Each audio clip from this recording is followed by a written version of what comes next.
சட்டப்பேரவையில் எதிர்க்கட்சித் தலைவர் எடப்பாடி பழனிசாமியை பேச அனுமதிக்கவில்லை என கூறி அதிமுகவினர் வெளிநடப்பில் ஈடுபட்டனர். தமிழக சட்டப்பேரவையில் டாஸ்மாக் நிர்வாகம் மீதான முறைகேடு புகார் குறித்து பேச எதிர்க்கட்சித் தலைவர் எடப்பாடி பழனிசாமி முற்பட்டார். அப்போது மானிய கோரிக்கை மீது பங்கேற்க உள்ள அதிமுக உறுப்பினர்கள் முதலில் பேசட்டும் என்றும் நினைத்த நேரத்தில் பேச அனுமதிக்க முடியாது என்று சபாநாயகர் அப்பாவு கூறினார். மேலும் விதிகள் மற்றும் மரபுகளில் இல்லாதவற்றை பேச ஒருபோதும் அனுமதிக்க மாட்டேன் என்று சபாநாயகர் அப்பாவு கூறினார். இதனால் எடப்பாடி பழனிசாமியை பேச அனுமதிக்கவில்லை என கூறி அதிமுகவினர் வெளிநடப்பில் ஈடுபட்டனர்.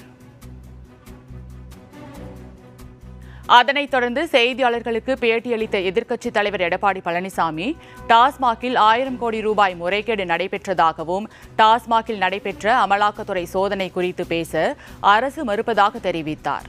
மேலும் மக்கள் பிரச்சினையை பேசுவதற்கு தான் சட்டசபை என்றும் அங்கு பேச அனுமதி கிடையாது என்று உறுதியாக கூறுவதாக குற்றம் சாட்டினார். தொடர்ந்து பேசிய எடப்பாடி பழனிசாமி டாஸ்மாக் முறைகேடு தொடர்பாக அமலாக்கத்துறையின் அறிக்கை குறித்து தமிழக அரசு பதில் சொல்ல வேண்டும் என்றும் பேரவையில் எதிர்க்கட்சித் தலைவர் பேச அனுமதி கொடுக்கவில்லை என்பது ஜனநாயக படுகொலை என்று கூறினார். டாஸ்மாக் நிறுவனத்தில் 1000 கோடி ரூபாய் முறைகேடு நடைபெற்றதாக அமலாக்கத்துறை குறிப்பிட்டிருக்கின்றது.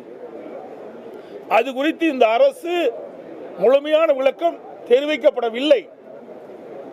இன்றைக்கு இதை சார்ந்த மானிய கோரிக்கை தான் வருது.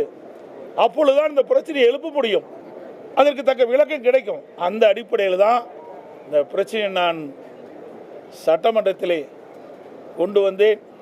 அது பேசுறதுக்கு அனுமதி மறுக்கப்பட்டது மட்டும் இல்லை, இது குறித்து கண்டிப்பாக உறுதியாக நான் பேசுவதற்கு அனுமதி கொடுக்க மாட்டேன் என்று சட்டப்பேரவை சொல்கிறார்.